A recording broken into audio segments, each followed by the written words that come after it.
మురళి గారు, ఇది చాలామందికి సామాన్యులకు తెలియనటువంటి విషయం ఏంటంటే చాలా పెద్ద కేసు. అంత ఈజీగా బెయిల్ రాదు అనేది మనం చాలామంది ఈ మధ్యకాలంలో డిస్కస్ చేసినటువంటి చర్చల్లో కూడా లాయర్స్ కూడా చెప్తున్నారు. అంత ఈజీగా బెయిల్ రావడం కష్టం దీంట్లో అని చెప్తూ ఉన్నారు. సుప్రీంకోర్టు కూడా బెయిల్ ఇవ్వడం కుదరదని తేల్చేసింది, ట్రయల్ కోర్టుకు వెళ్ళమని చెప్పడం జరిగింది. ఒక మహిళలు కుంభకోణంలో ఇన్వాల్వ్ కావడము, ఆరోపణలు రావడము మనకు దేశంలో కొత్త కాదు. కానీ ఒక లిక్కర్ కుంభకోణంలో ఒక మహిళ అరెస్ట్ కావడం అనేది నాకు తెలిసి ఇంతకుముందు ఎప్పుడు జరిగినట్టుగా లేదు. అయితే దీన్ని ఎలా ఉంటాయి పర్యవసానాలు? మీ అబ్జర్వేషన్ ఎలా ఉంది ఇనిషియల్గా? అంటే పొలిటికల్ కాన్సిక్వెన్సెస్ బాగా ఉంటాయి. పొలిటికల్ కాన్సిక్వెన్సెస్ ఎప్పుడు కూడా తీర్పు వచ్చేంత వరకు ఎదురు చూడవు. ఎందుకంటే ప్రజలు రకరకాల అభిప్రాయాలు ఏర్పరచుకుంటారు, దాంతో ఓటింగ్కి వెళ్తారు. కనుక పర్సెప్షన్స్ అనేవి పొలిటికల్ రిజల్ట్స్ కూడా చేంజ్ చేస్తాయి. మొన్న ఉదాహరణకు స్టేట్ ఎలక్షన్స్ లో ఆమెను అరెస్ట్ చేయలేదు, ఇది ప్రజల వాణి ఎక్కడ చూసినా. ఎందుకు నేనైతే మొదటిసారి మహిళ అనే జాలి కూడా లేకుండా, దయ లేకుండా ఎందుకు ఆమెను అరెస్ట్ చేయలేదు మీరు అని బీజేపీని ప్రశ్నించారు ఓటర్స్. డైరెక్ట్ గా అడిగారు, మీరు అరెస్ట్ చేయలేదు ఆమెను కనుకనే మీరు బీఆర్ఎస్ బీజేపీ ఒకటే అనేటువంటి ఒక అండర్స్టాండింగ్ కు ప్రజలు వచ్చారు. కాంగ్రెస్ దీన్ని ఎక్స్ప్లాయిట్ చేసింది ఈ సిచ్యువేషన్. నేనేమంటున్నానంటే ఈ కేసు ఎంత డెప్త్ ఉంటుంది, లేకపోతే శిక్షలు ఎలా పడతాయి, లీగల్ సైడ్ ఎలా ఉంటుంది, తర్వాత అది it takes its own time. కానీ before that political changes, political consequences మాత్రం చాలా దారుణంగా ఉంటాయి. ఇప్పటికే ఒక రిజల్ట్ చూశారు. రిజల్ట్ బీజేపీకి రావాల్సిన ఫలితం కాంగ్రెస్ కు దక్కింది.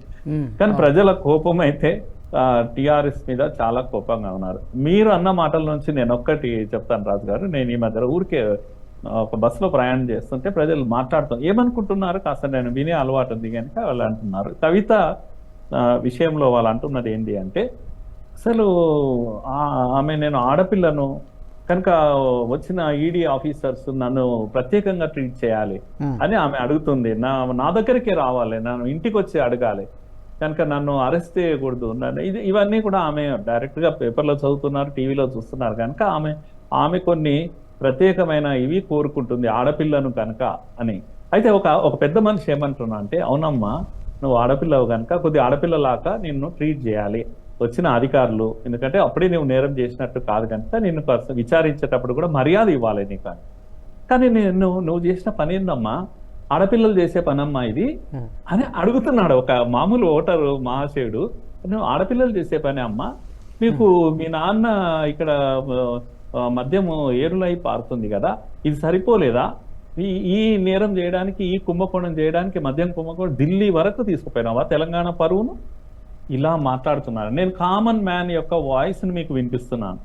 కామన్ మ్యాన్ ఏమంటున్నాడు అంటే, ఇది అసలు ఊహించలేకపోతున్నారు. ఒక ఆడపిల్ల ఢిల్లీ వరకు డబ్బులు తీసుకొని ప్రత్యేక విమానంలో ఏం దందాలు చేస్తుంది ఈమె, సరిపోలేదా వాళ్ళ అయ్య సంపాదించేది? ఇలాంటి మాటలన్నీ వస్తున్నాయి. అందుకే నేను కాన్సిక్వెన్సెస్ అనే మాట అన్నారు కనుక చాలా తీవ్రంగా ఉంటాయి కాన్సిక్వెన్సెస్.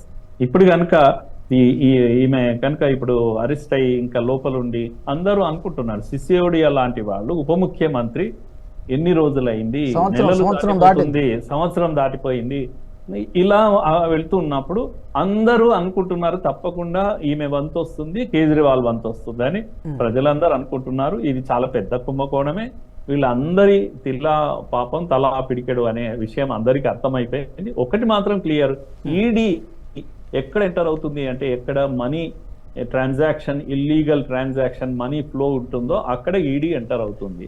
అదర్వైజ్ ఈడీ ఎంటర్ కాదు. ఎంటర్ అయ్యింది, విచారణ కొనసాగించింది, ముఖ్యమైన వాళ్ళందరినీ తీసుకెళ్తూ ఉంది, ఒక్కొక్కరినే ఒక పగడ్బందీ పద్ధతిలో లోపలికి. ఒక్కటైతే ఫైనల్ గా ఈడీ ఈ రోజు కూడా ఛార్జ్ షీట్ లో వీటిల్లో రిఫ్లెక్ట్ అవుతుంది ఏంటంటే, ఈ ఒక అవినీతి కుంభకోణంలో కొన్ని 100 కోట్లు చేతులు మారినాయి. ఇవి ఒకటి ఆమ్ ఆద్మీ పార్టీకి ముందుగా అందరూ అనుకున్నది ఏంటంటే 100 కోట్లు అనుకున్నారు, కానీ ఈడీ చెప్తున్నటువంటి వివరాల ప్రకారం 600 కోట్లకు వచ్చింది. 600 కోట్లు సుమారుగా మొత్తం. పంజాబ్ ఎన్నికలకు పోయింది, గోవా ఎన్నికలకు పోయింది. ఈ విధంగా ఆమ్ ఆద్మీ పార్టీ ఇలా డబ్బులు సంపాదిస్తుంది ఎన్నికల కోసం, అవినీతి వ్యతిరేకంగా దేశంలో పుట్టినటువంటి పోరాటం పార్టీ. చేసే ఏకైక పార్టీ అని జెండా ఎత్తుకొని తిరిగినటువంటి పార్టీ ఈరోజు పూర్తి అవినీతి మరకతో నిండిపోయింది. తుడుచుకోలేనంత అవినీతి బురద తానే చల్లుకున్నది, ఎవరు చేసింది ఏం కాదు. కనుక ఎవరినో నిందించాలి, ఏమో చేయాలి, ఇవన్నీ ప్రయత్నాలు జరిగినప్పటికీ కూడా ప్రజలకు చాలా స్పష్టంగా అర్థమైపోయింది ఎక్కడ ఉంది, ఎవరి చేతి ఎంత, హస్తం ఎంత ఉంది ఇందులో. దీంట్లో నాకు అన్నిటికన్నా బాధ కలిగించేది రిపీటెడ్ గా సౌత్ గ్రూప్ అనేది లేదు, కానీ ఈ సౌత్ నుంచి వెళ్ళిన వాళ్ళు ఎవరైతే మాగుంట ఫ్యామిలీ కానీ లేకపోతే కవిత కానీ వీళ్ళంతా కూడా సౌత్ గ్రూప్ గా రెఫర్ చేస్తున్నారు. మనం మద్యం విషయంలో మన సౌత్ నార్త్ డివిజన్ కూడా వీళ్ళు చేస్తా ఉన్నారు. మరి ఎందుకు సౌత్ యొక్క సహాయం అంతగా తీసుకున్నారు?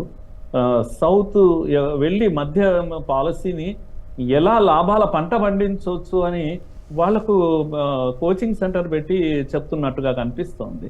పాపం ఢిల్లీ వాళ్ళకు తెలియదు కుంభకోణాలు ఎట్లా చేయాలనో, అలాంటివి నేర్పించే పనిలో కవిత ఇన్వాల్వ్ కావడం తెలంగాణ ప్రజలు చాలా సీరియస్ గా ఆలోచిస్తున్నారు ఈ విషయంలో. ఓకే, ఈ వీడియో మీకు నచ్చినట్టయితే లైక్ చేయండి, 10 మందికి షేర్ చేయండి. అలాగే కామెంట్ల రూపంలో మీ అభిప్రాయాలను మాతో పంచుకోండి. Nationalist hub group of channels ను సబ్స్క్రైబ్ చేసుకుని తెలుగునాట జాతీయవాద జర్నలిజాన్ని ప్రోత్సహించండి. ఈ వీడియో కింద ఉన్న బెల్ ఐకాన్ పై క్లిక్ చేయడం మర్చిపోవద్దు.